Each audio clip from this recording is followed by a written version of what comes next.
Այսօրվա սերտողությունը հիմնված է լինելու մի կարևոր նյութի վերաբերյալ։ Եթե դուք ամուսնացած զույգեր եք, եթե նշանված զույգեր եք, կամ եթե ընկերություն եք անում այն նպատակով, որ ամուսնանաք, կամ թե մտադրություն ունեք ընդհանրապես ամուսնանալու, այսօրվա սերտողությունը հատուկ ձեր համար է։ Ուսումնասիրելու ենք մի քանի կարևոր հարցեր։ Առաջի հերթին, ինչու է Տերը կամենում, որ ամուսինները իրար հնազանդվեն Քրիստոսի երկյուղով, ինչու է Տերը պարտադրում կնոջը, որ հնազանդվի իր ամուսնուն, ինչպես նա Քրիստոսին է հնազանդվում, եւ ինչու է տղամարդուն, այսինքն ամուսնուն, պարտադրում, որ սիրի իր կնոջը, ինչպես Քրիստոս սիրում է եկեղեցուն։ Ուրեմն շարունակեք լսել եւ սովորեք ավելին։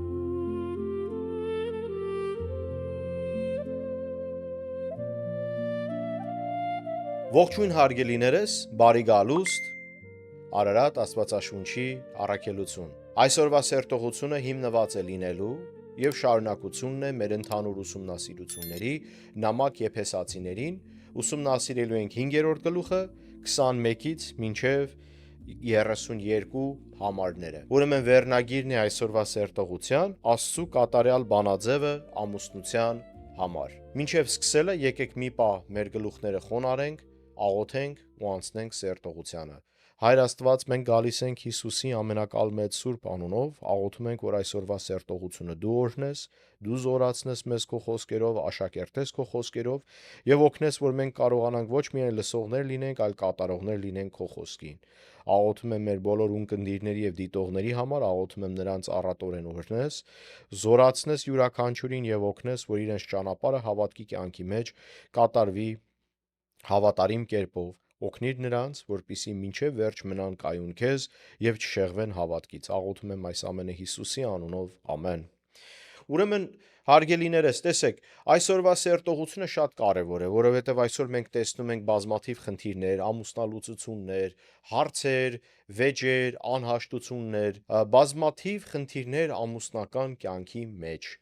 Ուրեմն, եթե նոր եք մեզ միանում, ասեմ, որ մեր առաքելությունը հիմնված է Աստծո խոսքը ուսուցանելու կանոնավոր կերպով, ոչ թեմատիկ եւ տողարտող ենք սովորեցնում։ Ինչու՞։ Որովհետև տեսեք, այսօր բազմաթիվ եկեղեցիներ կան, սովորեցնում են Աստծո խոսքը թեմատիկ առումով եւ երբեմն լինում է, որ ընդհանրապես մեջբերում Աստծո խոսքից ընդհանրապես չկա։ Սա ինչ է նշանակում։ Ում ավետարանն են սովորեցնում, անհայտ է, որովհետև հեքիաթներ պատմելով կամ պատմություններ մատուցելով կամ իրանց կարծիքները ներկայացնելով դա Աստծո խոսք սովորեցնել չի։ Եվ իրենք պատրաստում են Աստծո խոսքը հատուկ գեղեցիկ ճառերով եւ այլն, բայց տեսեք, ամենակարևոր կետը այն է, որ Աստծո խոսքը սովորեցվի ճիշտ ձևով, տողարտող, որպեսզի չշահարկվի Աստծո խոսքը։ Հիմա ինչ կապ ունի այդ ամենը մեր սերտողության հետ։ Տեսեք, մենք երբ որ սովորեցնում ենք այսօրվա սերտողությունը, մենք թեմատիկ կերպով չորոշեցինք, թե ամուսնության մասին պետք է սովորեցնենք։ Քանի որ մենք կանոնավոր կերպով անցնում ենք Աստծո խոսքը սովորեցնում ենք, այսօրվա նյութը ուղղակի պարզվեց, ստացվեց, որ ամուսնության մասին է, բայց ասածիսպես նյութական առումով, այսինքն նյութի հիման վրա թեմատիկ կերպով մենք չենք սովորեցնում, եւ այդ էլ կարեւոր է, որպեսզի կանոնավոր կերպով դուք ընդհանուր Աստծո խոսքը սովորեք եւ ուսումնասիրեք։ Հիմա այսօրվա սերտողությունը, ինչպես ասացինք, եթե ամուսնացած զույգ եք, նշանված եք, ընկերություն եք անում, որ նպատակ ունենալով որ ամուսնանաք, կամ ասացի պես, եթե նպատակ ունեք ընդհանրապես ամուսնանալու, հարկավոր է հասկանալ Աստծու կատարյալ բանաձևը ամուսնության վերաբերյալ։ Սկսենք առաջի հերթին 21 համարից։ Գրված է Քրիստոսի երկյուղով միմյանց հնազանդ եղեք։ Հիմա եկեք հասկանանք, թե այս վարդապետությունը ինչ է իրանից պարունակում, ինչ է նշանակում։ Առաջի հերթին տեսեք, հարգելիներս, իրար Քրիստոսի երկյուղով հնազանդվելը նշանակում է, եւ ասեմ առաջի հերթին, խոսքը ուղղված է եկեղեցուն, խոսքը ուղղված է հավատացյալ զավակներին։ Հավատացյալ զավակը այն անձնավորությունն է, ով որ ապաշխարել է փրկվել է, Քրիստոսին ընդունել է որպես Տեր եւ Փրկիչ, արդարացած է, սրբված է, մաքրված է Հիսուս Քրիստոսով եւ նոր մարդ է նա Հիսուս Քրիստոսով։ Ինչպես որ Քրիստոս է ասում, վերստին ծնունդ է պետք ունենալ, ուրեմն պետք է վերստին ծնվել որպես նոր մարդ Հիսուս Քրիստոսով։ Դա էլ կատարվում է, երբ որ մենք աղոթում ենք, ընդունում ենք Հիսուսին որպես Տեր եւ Փրկիչ, խնդրում ենք, որ նա ների մեր մեղքերը, մաքրի մեզ սպիտակ ձյան նման, եւ մեր կյանքը հանձնում ենք Քրիստոսին եւ ապրում ենք Քրիստոսով։ Ուրեմն հավատացյալ զավակների համար է այս խոսքը ուղված։ Եվ միմիայն հավատացյալ զավակը կարող է Քրիստոսին լսելով, հնազանդվելով, նաև հնազանդվի մեկը մյուսին ամուսնության մեջ։ Կարևոր է հասկանալ, թե ամուսնության այս հաստատությունը որտեղից է առաջ եկել։ Եթե նոր եք ծանոթանում Աստծո խոսքին, ասեմ, որ կարող ենք դա մենք գտնել Ծննդոց գրքում,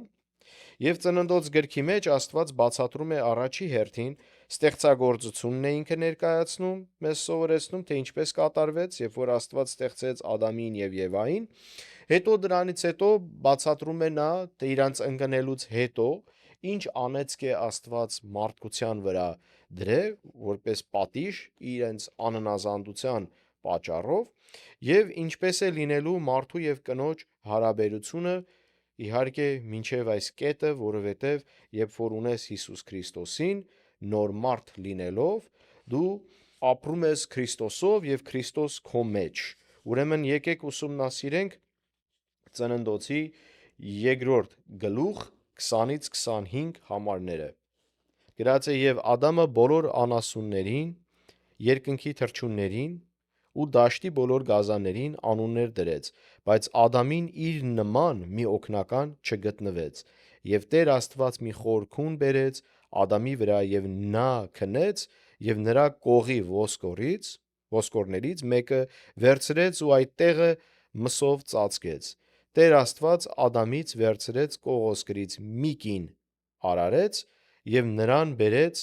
Ադամի մոտ։ Ադամն ասաց. «Սա հիմա ոսկոր է իմ ոսկորից եւ մարմին իմ մարմնից։ Սրան կկոչեմ կին, որովհետեւ սա ամուսնուց վերցվեց։ Դրա համար մարդը կթողնի իր հորը եւ իր մորը ու կմիանա իր կնոջը եւ մեկ մարմին կլինեն։ Նրանք երկուսն էլ Ադամն ու իր կինը մերկ էին եւ չէին ամաչում»։ Ուրեմն հարգելիներս, ինչ է այստեղ տեղի ունենում։ Առաջի ամուսնությունը հենց այս տեղում է գտնվում, հենց այս պահին է, որ Աստված Ադամից ստեղծեց Եվային, վերցնելով Ադամի կողի ոսկորը եւ դրանով էլ ստեղծեց Եվային։ Եվ ամուսինը կարգվեց գլուխ, որպես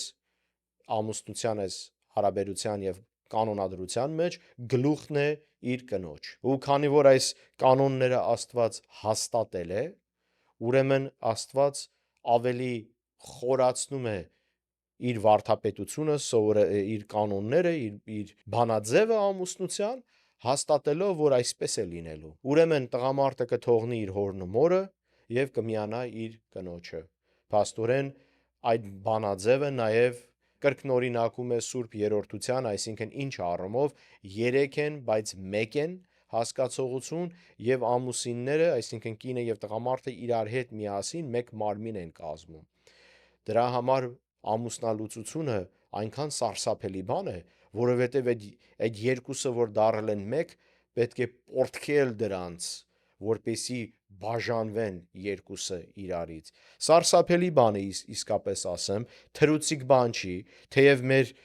հասարակության մեջ արդեն դա դարել է նորմալ երևույթ, մի երկու վեճից հետո բաժանվում են իրարից, մի երկու վեճից հետո խնդիրներ է առաջանում, չեն լուծում խնդիրները, իհարկե հավատացյալ զավակներ չեն, եթե հավատացյալ զավակներ լինեին, Հիսուս Քրիստոսին կընդունեին որպես Տեր եւ Փրկիչ եւ կկատարեին Աստծո կամքը այս բանաձևի մեջ, ամուսնության բանաձևի մեջ։ Ուրեմն սա ինչ է նշանակում։ Հարկավոր է որ հասկանալ, որ ամուսնությունը առաջի հերթին Աստծուց է հաստատված եւ Աստծո կանոններով պետք է կատարվի։ Ուրեմն Պողոս առաքյալը հիշեցնում է մեզ ուղղակի այդ կանոնների մասին եւ նորից ասեմ, ինչու կոնկրետ միասնության կոչ կա։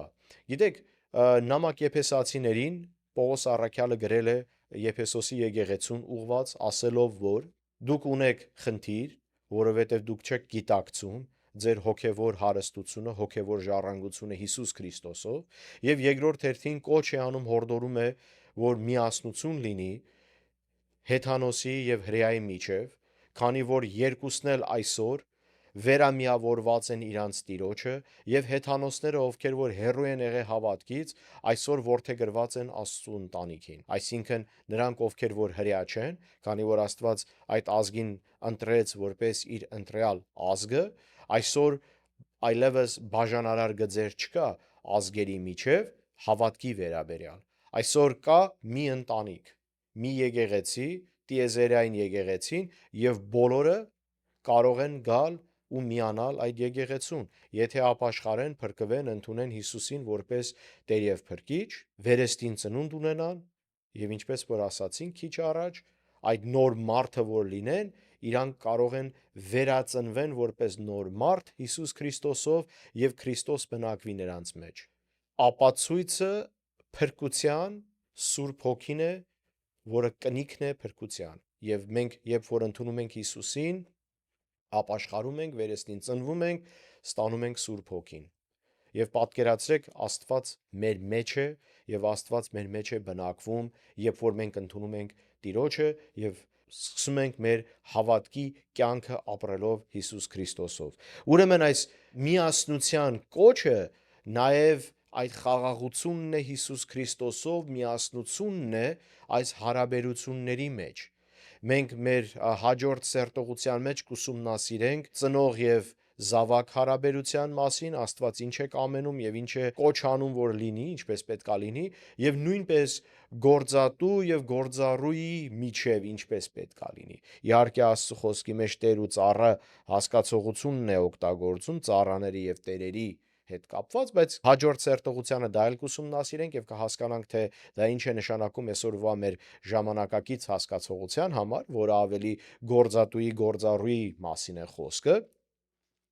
Բայց հիմա նորից անդրադառնանք մեր այս սերտողությանը։ Ուրեմն կոչը միասնության վերաբերյալ է, կոչը միասնություն ու հաշտություն ունենալու համար է եւ չի կարող հավատացյալ զավակը անհաշտությամբ Աստծու իշխանության եւ երկնքի արքայության իշխանության կանոններին հակառակ գնալ։ Դրա համար Աստված սկսում է առաջի հերթին երկուսին ասելով, որ պետք է մեկը մյուսին հնազանդվի, հետո սկսում է բացատրություն տալ եւ հորդոր առաջի հերթին կնոջը, տեսնենք ինչ է ասում 22 համարից կսկսեմ կարդալ. «Կանայք ձեր ամուսիններին հնազանդվեք, ինչպես Տիրոջը, որովհետև ամուսինը կնոջ գլուխն է, ինչպես Քրիստոսն էլ եկեղեցու գլուխն է, եւ ինքն է մարմնի փրկիչը։ Եվ ինչպես եկեղեցին հնազանդ է լինում Քրիստոսին, այնպես էլ կանայք իրենց ամուսիններին ամեն ինչում թող հնազանդ լինեն»։ Ուրեմն տեսեք, երկնքի արքայության մեջ գոյություն ունի իշխանության հերթականություն։ Ինչպես Քրիստոս ենթարկվում է երկնավոր հորը, նույնպես էլ ամուսինը պետք է ենթարկվի Հիսուս Քրիստոսին եւ կինն էլ ենթարկվի ամուսնուն այս հերթականության մեջ։ Իհարկե, ասեմ ձեզ, որ երբ որ մենք այլևս չենք ապրում որպես հին մարդը, անհաշտ, հպարտ, մեր եսը առաջ տանելով, բարկությամբ լցված, վնասելու նպատակով, չարը կատարելու նպատակով եւ մեր սրտում չարությամբ լցված, այլևս եթե մենք այդպես չենք ապրում, ուրեմն մենք ապրում ենք Քրիստոսի կանոններով եւ վարդապետությամբ, ինչ որ նա մեզ տվեց ավետարանների մեջ եւ հետո իր առաքյալների բացատրությամբ բոլոր այն գրքերը, ուրեմն գործ առաքելոցից մինչև հայտնություն։ Սա նոր ուխտի գրքերն են, իհարկե, եւ 4 ավետարանները, ուզում եմ ասեմ ուղակի, որ Հիսուսից բացի իր առաքյալներն էլ մեզ վարդապետություն են տվել եւ մենք դրանով սովորում ենք, քանի որ դա Աստծո խոսքն է, քանի որ դա Սուրբ Հոգով է գրված եւ պատրաստված եւ մեզ բացատրում է մեր հավատքի կանոնները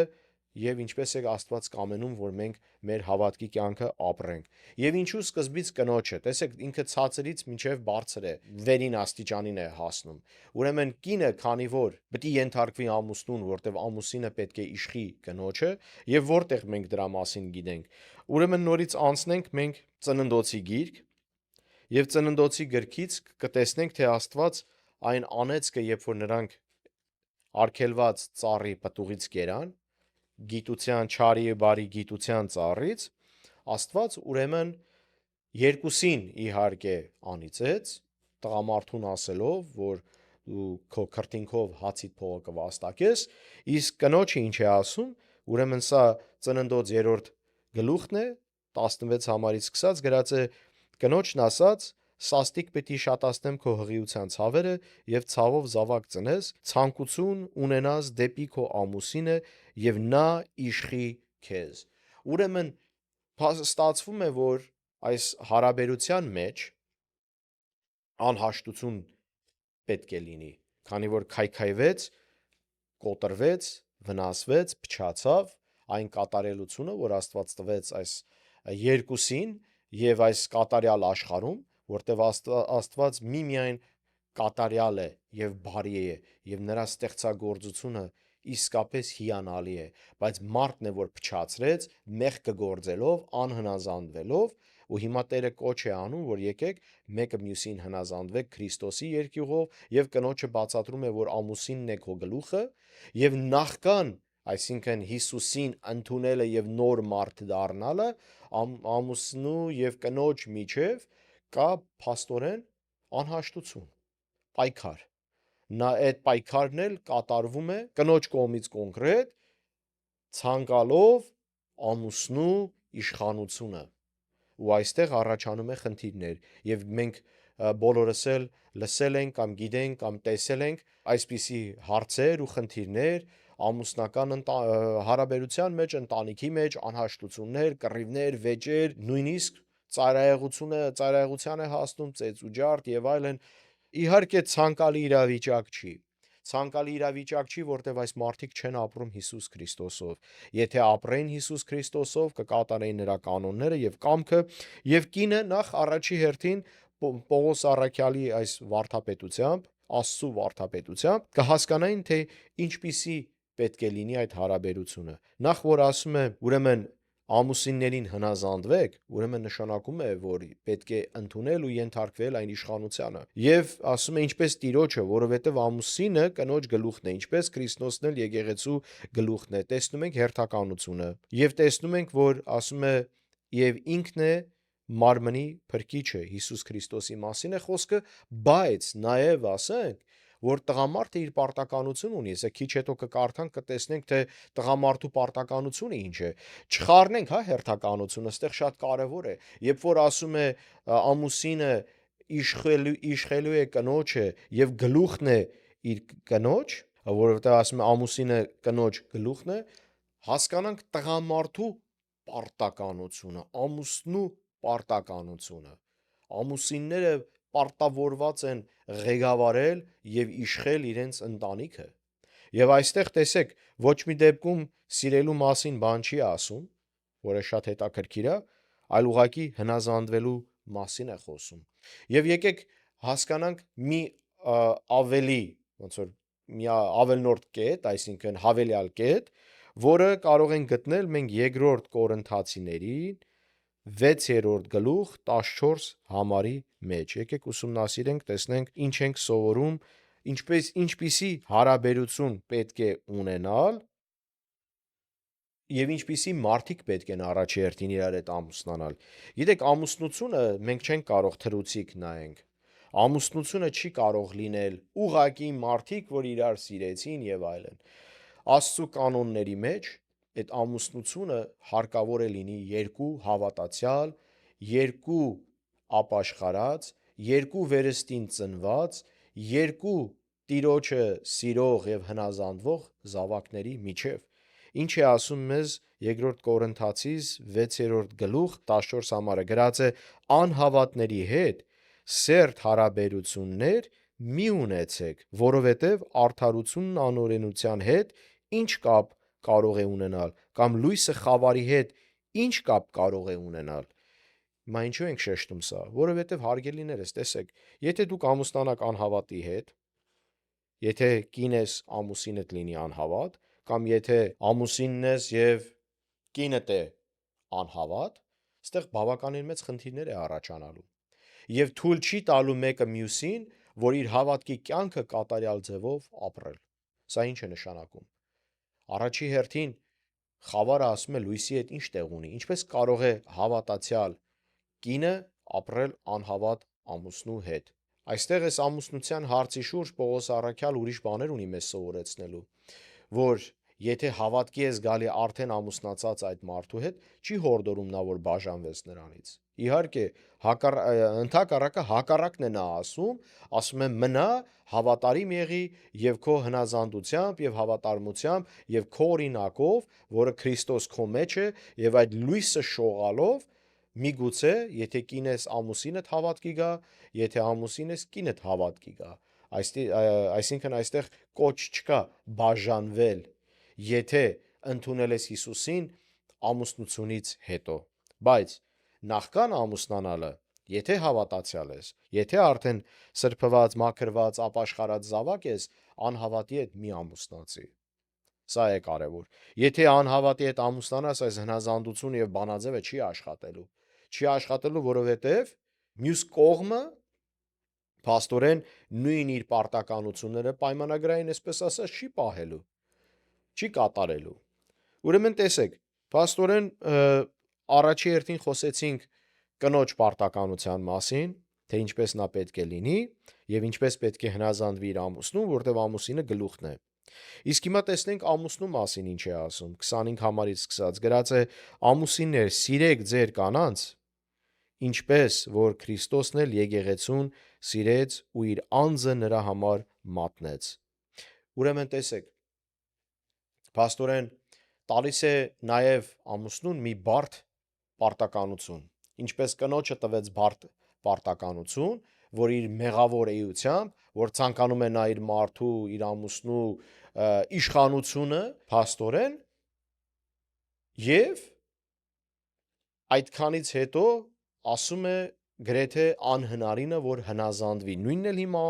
ամուսնուն է ասում է պետք է սիրես քո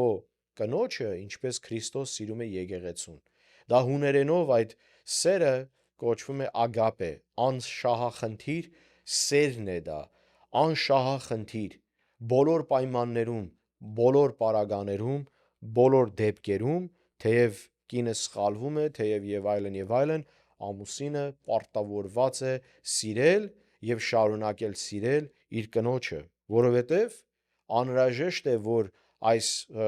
բանաձևի մեջ, եթե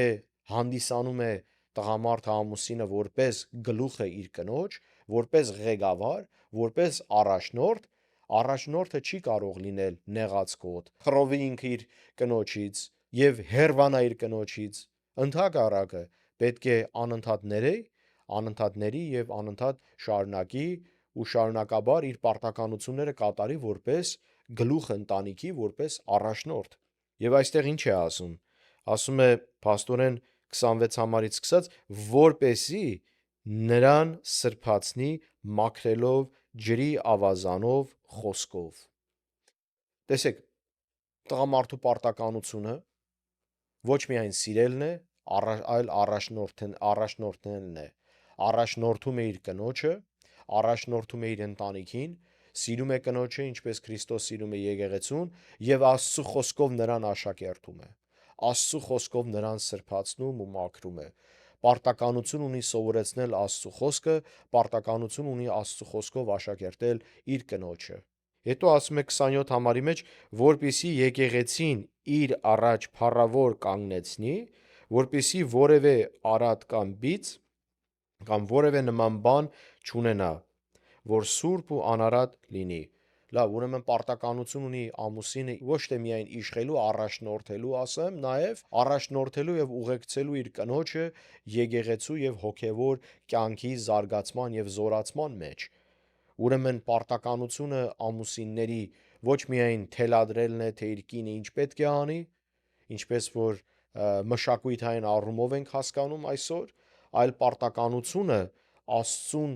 ուղղելն է իր կնոջը, սովորեցնել Աստծու խոսքը, աշակերտել Աստծու խոսքը եւ իր կնոջը տանել դեպի Հիսուս Քրիստոս։ Եվ սա է կարևոր հասկանալ, որովհետև մենակ գոռալով, միայն հրամաններ տալով չի նշանակում, որ տղամարդ ես։ Տղամարդկության մեջ նաև մտնում է հարատև պայքարի եւ այս կռվի մեջ մտնել, որպիսի կնոջը պաշտպանել, ապահովել եւ դեպի Քրիստոս տանել, որտեվ ինչպես սատանեն եկավ Եվային փորձեց, այն ժամանակ, երբ որ ամուսինը Եվայի ներկա չէր։ Եթե ներկա լիներ, այն ժամանակ եւ Ադամը կատարեր իր պարտականությունը, Ադամը կվռնդեր օծին եւ այսօր մենք չենք գտնվի այս իրավիճակում։ Դրա համար Աստված եկավ եւ ինչ ասեց. Ադամ, որտեղ ես ծննդոցի մեջ։ Այսինքն դա էլ մի այլ հասկացողություն էլ կա նաեւ դրա մեջ։ Խորհրդանիշել է դա, որտեղ էիր դու։ Ինչու թույլ տվեցիր։ Փաստորեն Ադամին սկզբից հարցրեց, ոչ թե Եվային։ Այսինքն Ադամի վրա է պարտականությունը մնում եւ Ադամի վրա է իշխելու եւ ղեկավարելու պարտականությունը։ Եթե այսօր մտածում ես կամ մտադիր ես ամուսնանալու եւ պատրաստ չես կատարելու այս պարտականությունները, իմացի, որ ամուսնությունդ կլուծարվի շատ արագ։ Ուրեմն Ծննդոցի 3-րդ գլխի 9 համարից սկսած գրած է. Տեր Աստված կանչեց Ադամին սկզբից ու ասաց նրան. «Ուր ես»։ Այս ամեն ինչը սկսվում է ղեկավարից։ Ղեկավարն է պատասխանատու եւ պարտական իր գործը, իր պարտականությունը կատարելու մեջ։ Եվ եթե սա չես անելու, ուրեմն ղեկավար չես եւ ընտանիքդ իրավունք չունես, այսինքն իրավունք չունես ընդհանրապես ընտանիք կառուցելու։ Եթե դու պատրաստ ես քո ընտանիքը առաջնորդես Հիսուս Քրիստոսով, ճշմարիտ եւ արդար ղեկավարական ձևով, որը ներկայացված է այստեղ նամակ Եփեսացիներին 5-րդ գլուխ 21-ից մինչև 33 համարների մեջ։ Տղամարդը ուրեմն ամուսինը պարտավորված է կնոջը զարգացնել, զորացնել, աշակերտել Աստծու խոսքով, տանել դեպի Քրիստոս, օգնել նրա հավատքի կյանքի մեջ, նրան առաջնորդել, որ զարգանա եւ զորանա հավատքի կյանքի մեջ։ Եվ հետո ինչ է ասում 28 համարի մեջ գրած է. ամուսիններն իրենց կանանց այսպես պետք է սիրեն, ինչպես իրենց մարմինները, ով իր կնոջը սիրում է, ինքն իրեն է սիրում, որովհետև ոչ ոք իր անձը երբեք չի ատել, այլ սնում է եւ խնամում է այն, ինչպես որ Քրիստոսը եկեղեցուն, որովհետև նրա մարմնի անդամներն ենք, նրա մարմնից ու ոսկորներից։ Քանի որ երկուսը մեկ են, քանի որ մեկ մարմին են եւ ասում է, որ մարմինը խնամքի պետքություն ունի, նույնպես էլ կինը խնամքի պետքություն ունի, ուրեմն Ադամի պարտականությունն է դա։ Դրա համար կոչ ենք անում բոլոր ամուսիններին եւ հավատացյալ զավակներին իհարկե, եթե դեռ ապաշխարած չես, առաջի հերթին ընդունի Հիսուսին որպես Տեր եւ Փրկիչ, ապաշխարի, փրկվի, հետո դրանից հետո կատարի քո պարտականությունները որպես ամուսին, որպես հզոր եւ կայուն եւ Քրիստոսի վրա հիմնված ամուսին, ճիշտ եւ արդար ղեկավարական կոչով, առաջնորդությամբ, խնամելով եւ խնայելով եւ սովորացնելով եւ առաջնորդելով եւ Աստծո խոսքով աշակերտելով ձեր կանանց, ամուսիններ, ու այստեղ ասեմ ձեզ, որ եթե կատարենք դա, կկատարենք Աստծո կամքը։ Եվ ինչ է ասում 31 համարը. դրա համար ամուսինն իր հորն ու մորը պետք է թողնի եւ իր կնոջ ետևի, ու երկուսը մեկ մարմին պիտի լինեն։ Իհարկե Պողոս առաքյալը մեջբերում է անում Ծննդոց 2-րդ գլուխ 24 համար, ու 32 համարի մեջ գրած է. այս խորհուրդը մեծ է, բայց ես Քրիստոսի եւ եկեղեցու մասին եմ ասում, սակայն դուք էլ ձեզնից յուրաքանչյուրը թող իր կնոջը այնպես սիրի, ինչպես ինքն իրեն, եւ կինն էլ ակնածի իր ամուսնուց։ Ուրեմն վերջի խոսքերը նորից անդրադառնում է առաջիկա խոսքերին, բացատրելով, թե ինչպես պետք է հարաբերությունը լինի, ինչպես պետք է կանոնադրությունը լինի, ինչպես պետք է բանաձևը լինի ամուսնության եւ ինչպես է հարկավոր, որպիսի ունենալ Աստվածավայել, Քրիստոսավայել ամուսնություն։ Հարգելիներս, այսօր այսքանը ունենք ձեզ սովորեցնելու, թող Տերը ձեզ առատորեն օրհնի։ Ամեն։